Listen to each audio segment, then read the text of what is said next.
தமிழகத்தில் சாதிவாரி கணக்கெடுப்புன்றது பார்த்தீங்கன்னா விஜய் அவர்கள் முதல்வர் ஆனதும் உடனடியாக செயல்படுத்தப்படும் அப்படின்னு ஆதவர்த்தினா மேடையில் பேசுகிறாரே உங்களோட பார்வை தான் சார்.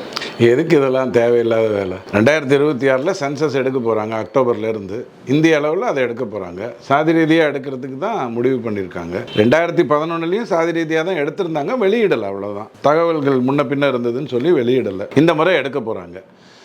போன முறை அது 2011 ஒரு தவறு நடந்தது. அது இந்துக்களும் சரி, கிறிஸ்தவர்களும் சரி, இஸ்லாத்தவர்களும் சரி, உட்பிரிவை சொல்லாதீங்க, கிறிஸ்துவர்னு சொல்லுங்கன்னு ஒரு மோசடியான ஒரு வேலையை பண்ண சொன்னாங்க. இது தவறு. நீங்கள் அப்படி கிறிஸ்துவர்னு சொல்லிக்கிறீங்கன்னு வச்சுக்கோங்க, உங்களுக்கு ஓபிசியில் இடஒதுக்கீடு கிடைக்காது.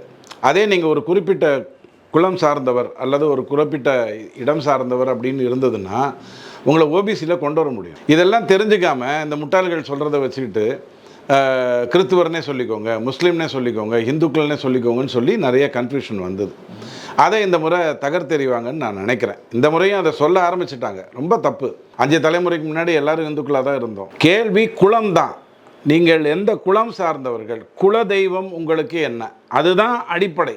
அதை நீங்கள் சொன்னால் தான் நீங்கள் முன்னேறி இருக்கீங்களா இல்லையான்னு நான் பார்க்க முடியுமே தவிர, உதாரணத்துக்கு ஒரு ஸ்கூல் அப்படின்னு நீங்கள் சொல்லிட்டீங்கன்னா பிரயோஜனம் இல்லை. இங்கிலீஷ் மீடியமா தமிழ் மீடியமா சொல்ல வேண்டிய அவசியம் இருக்குது. ரெண்டாவது, அதில் 2A 2B அப்படின்னு சொல்ல வேண்டிய அவசியமே இருக்குன்னா எந்த ஆசிரியர் சரியில்லைன்னு கண்டுபிடிக்க வேண்டிய துல்லியம் வேணும். நீங்கள் உடனே டான் பாஸ்கோ அப்படின்ட்டிங்கன்னா, டான் பாஸ்கோவில் தான் அவர் படித்தார், இவர் படித்தார், அவரெல்லாம் படித்தார், எல்லாரும் பெரிய ஆளானாங்களா? ஒரு மண்ணங்கட்டியும் கிடையாது. அப்போது நீங்கள் குலம் சொல்லுங்கள், அதுதான் ரொம்ப முக்கியம். நம்ம என்ன குலம் அப்படின்னு சொல்கிறது ரொம்ப முக்கியம். நீங்கள் சாதியை சொல்லுங்கள், மதத்தை சொல்லுங்கள், சொல்லாமல் போங்க, சொல்லுங்கள், தப்பு இல்லை. நான் இஸ்லாம் மதம்னு சொல்லுங்கள், இந்த சாதின்னு சொல்லுங்கள், ஆனால் அந்த குலம் என்னவோ அந்த குலத்தை சொல்லுங்கள், அதுதான் ரொம்ப முக்கியம். அதெல்லாம் நடக்க தான் போகுது. இப்போ விஜய் என்னத்தை சாதி ஓட்டு எடுக்க போகிறாரு, எடுத்து என்ன பண்ண போகிறாரு? ஒரு பேச்சு கேட்குறேன்.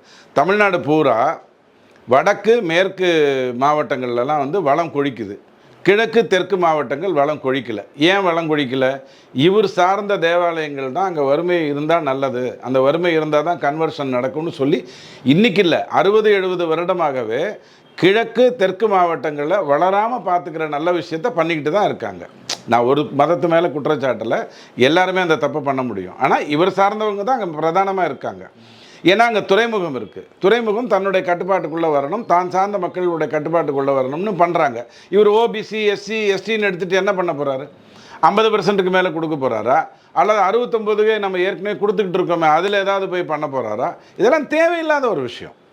விஜய் பேச வேண்டியது, இன்றைக்கி இருக்கக்கூடிய இந்த ஏமாற்று வித்தைகளை செய்கின்ற திராவிட கட்சிகளை எப்படி நான் தூக்கி போட்டு மிதிப்பேன், ஊழலை எப்படி நான் ஒழிப்பேன். ஓகே, ஆதரவு அது நான் கொஞ்சம் இருப்பார், கூட இருப்பார், இருந்தாலும் ஊழலை எப்படி ஒழிப்பேன் அப்படிங்கிறதெல்லாம் பேசுங்க.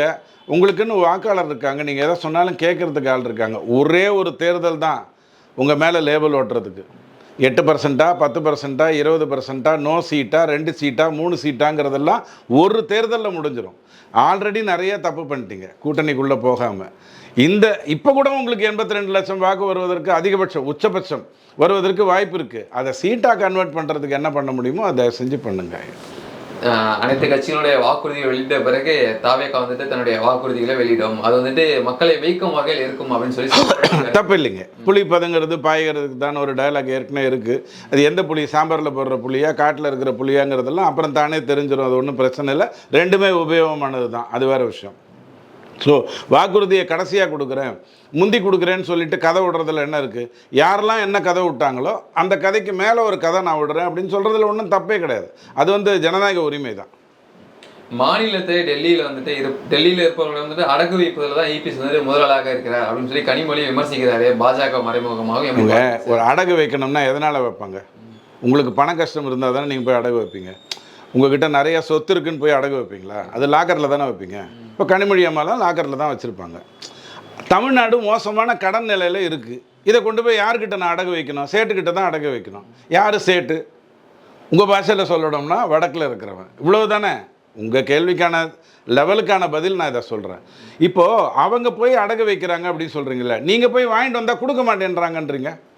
இப்போ அவர் போகிறாரு, எடப்பாடி போகிறாரு, 7.5% கொண்டு உயர்நிலையில் படிக்கிறவங்களுக்கு நீட்டில் வாய்ப்பு கொடுத்தாரு.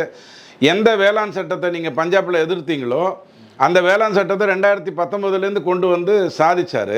எம்ஜிஆர் அவர்கள் வந்து இன்னும் இன்ஜினியரிங் காலேஜ் கட்டுறதுக்கு அனுமதி கொடுக்கும்போதே 65 சீட்டு மெரிட்டில் கொடுக்கணுங்கிறத கொண்டு வந்தாங்க. ஜெயலலிதா அம்மான்னு எடுத்துக்கிட்டிங்கன்னா லாட்டரியை ஒழிச்சாங்க. ஃபினான்ஸ் கமிஷனில் பேச வேண்டிய விதத்தில் ஒழுங்காக பேசினாங்க. எல்லா விதத்துலையும் நல்லது பண்ணாங்க. நீங்கள் ஒரு மண்ணும் பண்ணலை. இப்போ அடகுக்கு வைக்க வேண்டிய சூழ்நிலையில் நீங்கள் தானே திமுக வச்சுருக்கீங்க. அடங்க ஒரு ஒருத்தர் பேசும்போது தமிழகம் தலை நிமிரும் அப்படின்னாருன்னா இவர் கெத்தான ஆலையா அப்படின்னு நம்ம சொல்லலாம். தமிழகத்தை தலைகுனிய விட மாட்டேன்னு ஒருத்தர் சொன்னால் என்ன அர்த்தம்? அதாவது தலைகுனிகிற நிலைமையில் அது இருக்குது. நான் ஏற்கனவே எங்கள் அப்பா நான்லாம் சேர்ந்து வச்சுட்டோம், ஆனால் விட மாட்டேன், முட்டு கொடுப்பேன்ற மாதிரி பேசினா என்ன அர்த்தம்? ஸோ இவங்களுக்கெல்லாம் பதில் சொல்கிறதே எனக்கு முட்டாள்தனமாக தெரியுது. தமிழ்நாடு நீங்கள் 120 வருடங்களாக நீதி கட்சி திமுகவெல்லாம் சேர்ந்து குட்டிச்சவர் பண்ணதுக்கு பிறகும் நல்லா இருக்குன்னா அது எவ்வளோ பெரிய பலமாக இருந்திருக்கணும். எவ்வளோ பெரிய வளமாக இருந்திருந்தால் இவனுங்கெல்லாம் திருடி கூட, இப்போ இந்தியாவை பற்றி சொல்லுவாங்க இல்லையா, முகலாயர் வந்து திருடினா, பிரிட்டிஷ்காரன் வந்து திருடினா, காங்கிரஸ் திருடிச்சு, இருந்தாலும் இந்தியாவில் சொத்து இருக்குது அப்படின்னா எவ்வளோ பெரிய விஷயம். அந்த மாதிரி ஒரு பெரிய மாநிலம் நீங்கள் ஆள்றீங்கிறது மட்டும்தான் வெக்கக்கேடு. டெல்லியில் நடந்து வரக்கூடிய ஏஐ மாநாட்டில் காங்கிரஸ் ஆதரவாளர்கள் வந்துட்டு அங்கே போராட்டத்தில் ஈடுபட்டு ஒரு கலவரமாக மாற்றுறது பார்த்து வீடியோவாக வெளியில் வந்துட்டு இருக்கு. என்ன காரணம் சார் நடந்தது? திராவிட மாடல் டெல்லி வரைக்கும் போயிருக்குங்கிறத உங்களுக்கு உறுதிப்படுத்துது. யூரோப்பியன் நாட்டில் தான் இந்த மாதிரி வேலையெல்லாம் பண்ணுவாங்க. சொக்காயெல்லாம் வர்றது, பெண்களை வந்து நிர்வாணமாக அனுப்புறது, இந்த வேலையெல்லாம் பண்ணுவாங்க. ஒரு ஏஐ மாநாடு நடக்குது, நீங்கள் இதை பண்ணுறீங்க அப்படின்னா அவன் வர்றவனுக்கு என்ன நினச்சிப்பான்? இங்கே ஜனநாயகம் இருக்குதுன்னு நினச்சிப்பான். ஃபஸ்ட்டு புரிஞ்சுக்கோங்க, இந்தியாவில் ஜனநாயகம் இருக்கிறதுனால தான் எதிர்ப்பை தெரிவதற்கு இவங்கெல்லாம் சொக்கா இல்லாமல், இதெல்லாம் அமெரிக்காவில் எத்தனையோ முறை பார்த்துருக்கான், இப்போ இங்கிலாண்டில் எத்தனையோ முறை பார்த்துருக்கான், பெரிய பெரிய நாடுகளில் பார்த்துருக்கான். இந்த மாதிரி வருவாங்க. வாஷிங்டன் போஸ்ட்டில் இந்த திமுகவுடைய கைக்கூலிகள் இங்கே இருக்காங்க இல்லையா, இங்கே இருந்து பத்திரிகையில் குப்பை கொட்டினவங்க நிறைய பேர் இப்போ வெளிநாட்டில் குப்பை கொட்டிக்கிட்டு இருக்காங்க.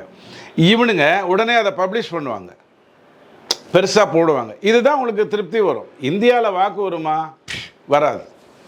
செல்வ பெருந்தகைகள் வந்து மாநில பதவியிலிருந்து மாற்றப்படலாம் அப்படின்ற ஒரு தகவல் சுற்றி வந்துட்டு இருக்கு. பின்னணி என்ன சார் இது? செல்வ பெருந்தகை மாற்றப்பட்டால் திமுகவுடைய கை காங்கிரஸில் குறைஞ்சிக்கிட்டு வருதுன்னு அர்த்தம். திமுக தான் மாற்றணும். காங்கிரஸ் எல்லாம் தன் தலைவனெல்லாம் மாற்றக்கூடாது. அதுக்கு அதிகாரமே கிடையாது. கர்ச்சீஃப் எங்கே வைக்கணுமோ அங்கே தான் வைக்கணும் அப்படிங்கிற அடிப்படையில் தான் செயல்படுவாங்க. செல்வ பெருந்தகை மாற்றப்பட்டால் காங்கிரஸ் ஒரு ஸ்டாண்ட் எடுக்குது அப்படின்னு நீங்கள் புரிந்து கொள்ளலாம். போன முறை அழகிரி மாற்றப்பட்டது எதனால்? அவர் போய் அழுததுனால. 19 இந்த மாதிரி சீட்டெல்லாம் கொடுக்கல அப்படின்னு அழுததுனால 21 அவரை மாற்றி விட்டாங்க. அந்த வேலையை இப்போ திமுக தான் செய்யணும். திமுகவுடைய பெரிய வலது கை தான் செல்வ பெருந்தொகை. அவர் எப்படி மாற்றுவாங்க? காலங்காலமாக பாதிக்கப்பட்டவர்களுக்கு போராடும் ஒரு கோட்பாடு தான் வந்துட்டு சமூக நீதி அப்படின்னு சொல்லி திருமாவளவன் தன்னுடைய கருத்தை தெரிவிக்கிறாரு. உங்கள் பதில் என்ன சார்? காலம் பூரா போராடிட்டே இருக்கிறது எப்படி சமூக நீதியாகும்? அவங்கள உயர்த்த வேண்டாமா? இப்போ எங்கள் விசுவையா படத்தில், சம்சாரம் அது மின்சாரம் படத்தில், அவன் எஸ்எஸ்எல்சி எழுத போகிறான் அப்படின்ற மாதிரி நீங்கள் இவ்வளோ நாள் கட்சியை நடத்திட்டு அவர்கள் இன்னும் பாதிக்கப்பட்டிருக்கிறார்கள்னா அப்போ நீ என்ன ஹேர் கட்டிங் பண்ணி அதை கரெக்ட் பண்ணுறேங்கிற கேள்வி வருதில்ல. நான் சொல்கிறது விசிகாவே இல்லை, நான் சொல்கிறது தமிழகத்தை ஆளுகின்றவர்கள். அவங்களை எப்படி கொண்டு வரணுங்கிறது உனக்கு தெரியலேன்னு தானே அர்த்தம். எவ்வளோ நாள் பாதிக்கப்படுவாங்க? சுதந்திரம் வந்து எத்தனை வருடம் ஆச்சு? 53 + 25 78 வருடத்தில் நீங்கள் ஆட்சியில் எத்தனை வருடம் இருந்திருக்கீங்க? திராவிட கட்சிகள் ஆட்சியில் எத்தனை முறை இருந்திருக்கீங்க? இருந்துட்டு அவங்கள மேலே கொண்டு வரலன்னா அதுக்கு யார் காரணம்? டியூஷன் டீச்சரும் தெரியல, ஸ்கூலில் பாடம் நடத்துகிறவரும் சரியில்லை, கோனார் நோட்ஸை வாங்கி கொடுத்தவரும் சரியில்லை. அப்புறம் நீங்கள் என்ன பண்ணுவீங்க?